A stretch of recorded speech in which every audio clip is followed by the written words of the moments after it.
గత కొద్ది రోజులుగా అందరికీ ఎంతో చక్కగా ఉపయోగపడే అంశాల గురించి తెలుసుకుంటూ అందులో ప్రధానంగా ఎదుటి వ్యక్తులు మనం ఆకట్టుకోవాలి అని చెప్పి అనుకున్నప్పుడు ఏ విధంగా ప్రవర్తించాలి అని అందులో కొంతమంది వ్యక్తులు ఎదుటి వ్యక్తుల్ని మాటలతోటి ఏ విధంగా హింసించి ఇబ్బంది పెడతారు అని చెప్పేసి కొన్ని విషయాలు దానికి సంబంధించిన పరిహారాలు తెలుసుకున్నాం. ఈరోజు కార్యక్రమంలో ప్రధానంగా మనందరం కూడా మన వృత్తి ఉద్యోగ వ్యాపారంలో కావచ్చు, కుటుంబ జీవితంలో కావచ్చు, అందరం కూడా కష్టపడి పనిచేస్తుంటాం. అదేవిధంగా మనం అందరం కూడా ఏం కోరుకుంటామంటే ఎదుటి వ్యక్తుల నుంచి కనీసం ఒక చిన్న ప్రశంస కావాలని చెప్పి కోరుకుంటాం. అబ్బో చక్కగా పనిచేసావండి, శభాష్ అని చెప్పాలా అని చెప్పేసి అనుకుంటాం.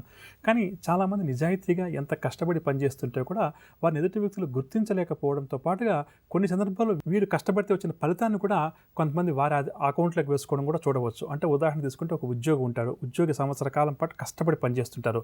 వారి పై అధికారి ఎవరైతే ఉంటారో పెద్దగా కష్టపడకపోయినప్పటికీ కూడా వాళ్ళ పై అధికారుల దగ్గరికి వెళ్ళినప్పుడు ఏం చేస్తారంటే ఈ చిన్న ఉద్యోగి ఏదైతే కష్టపడి విజయాలు సాధించాడో దాన్ని వారి అకౌంట్లోకి వేసుకోవడం, ఆ పై అధికారి వారిని ప్రశంసించడం వల్ల ఏమవుతుందంటే పాపం ఈ కష్టపడి పనిచేసిన ఉద్యోగి నిజంగా కూడా బాధపడ్డాం. మరికొంతమంది ఈ సంవత్సర కాలం పాటు నేను కష్టపడి పనిచేశాను, నాకు మంచి ప్రమోషన్ వస్తుంది లేదా మంచి ఇంక్రిమెంట్స్ వస్తుందని చెప్పేసి ఎంతో ఆశగా ఎదురు చూస్తుంటే చివరి క్షణంలో వారికి పై అధికారులు ఇంక్రిమెంట్స్, ప్రమోషన్స్ లాంటివి సరిగ్గా ఇవ్వకపోవడం వల్ల వీరు చాలా వరకు కూడా బాధపడడం కూడా అధికంగా జరుగుతుంది. మనందరం కూడా ప్రధానంగా నేర్చుకోవాల్సిందంటే ఎదుటి వ్యక్తులు ఏదన్నా మనకు కష్టపడుతున్నారు అని తెలిసినప్పుడు మనం వెళ్ళి వారిని అభినందించడం చాలా మంచిది. దీనివల్ల ఏమవుతుందంటే ఆ కష్టపడి పనిచేసే వ్యక్తి మరింతగా కష్టపడడానికి సిద్ధపడతాడు. అదేవిధంగా మన కుటుంబ సభ్యులు కావచ్చు, పిల్లలు కావచ్చు, తల్లిదండ్రులు కావచ్చు, ఎవరైతే కష్టపడి పనిచేస్తున్నారో వారిని కలిసినప్పుడు మనం కనీసం నోటి మాటతో చక్కగా ప్రశంసించడం వల్ల ఏమవుతుందంటే మనకు సంబంధ బాంధవ్యాలు కూడా మెరుగుపడతాయి.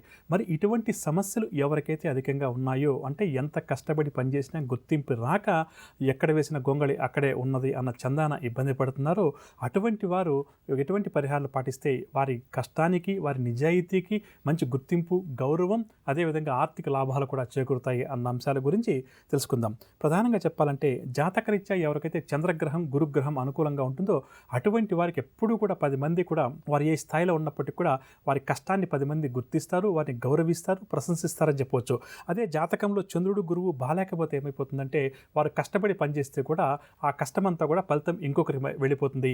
అదే శనిగ్రహం, రాహుగ్రహం లాంటివి బాలేకపోతే ఏమైపోతుందంటే జీవితాంతం వారు కష్టపడి 24 గంటలు కుటుంబం కోసం కావచ్చు, సంస్థ కోసం కావచ్చు పనిచేస్తూ ఉంటారు తప్పితే వారికి ఏమాత్రం కూడా గుర్తింపు, గౌరవం లభించదు.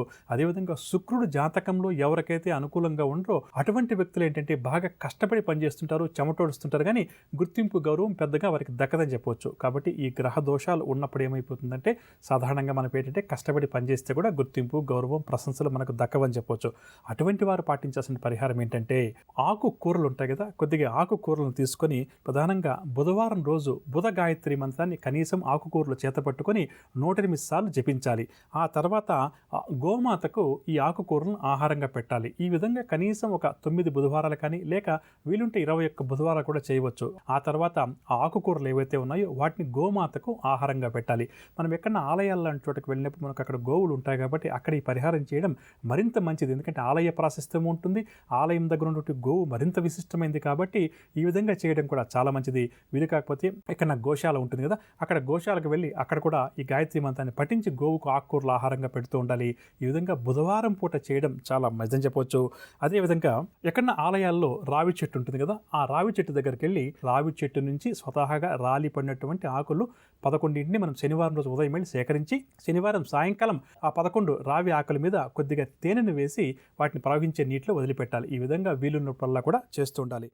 అమ్మా, అలాంటి వాళ్ళది నిజమైన ప్రేమ కాదు, అది వ్యామోహం. ఎగ్జాక్ట్లీ చిన్నత్త, నిజంగా ప్రేమించుకున్న వాళ్ళు అలా చేయరు. ఎంత మనసు విరిగిపోతే కన్న కూతుర్ని పట్టుకొని మా దృష్టిలో చచ్చిపోయా ఉంటుందా తల్లి? అది సరే అమ్మా, తన కూతురుతో తన మాట అనేటప్పుడు ఆమె మాటల్లో వ్యథ, కళ్ళల్లో బాధ గమనించావమ్మా? పెద్దబాబుకు బర్త్డే విషెస్ చెప్పు కూడా వెళ్ళాం కదా. ఊరికే ఎలా కాలిపోతుంది? మంట పెడితేనో పడితేనో తగలబడుతుంది.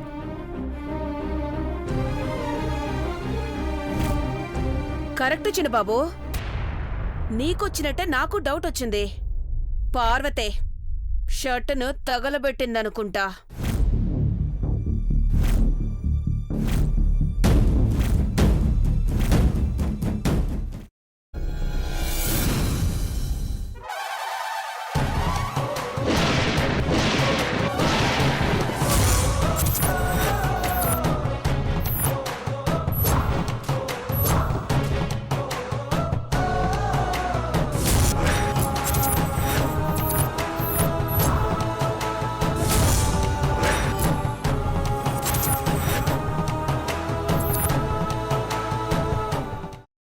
తీసుకున్న తర్వాత పొట్టు తీసేసి చాప్ చేసి పక్కన పెట్టుకోవాలి. ఒక ప్యాన్లో కొద్దిగా నూనె వేడి చేసి అందులో ఆవాలు, మినప్పప్పు, శనగపప్పు, కరివేపాకు, సన్నగా తరిగి పెట్టుకున్న ఉల్లిపాయలు వేసుకుని 1 నిమిషం పాటు వేయించుకోవాలి. ఆ తర్వాత కాల్చి కట్ చేసి పెట్టుకున్న వంకాయని కూడా అందులో వేసుకుని బాగా మిక్స్ చేసి బౌల్లోకి ట్రాన్స్ఫర్ చేసుకుని అందులో తగినంత చిక్కటి పెరుగు లేదా పల్చటి పెరుగు వేసుకుని మిక్స్ చేసి అన్నంతో కానివ్వండి, చపాతీతో కానివ్వండి సర్వ్ చేసినా చాలా బాగుంటుంది.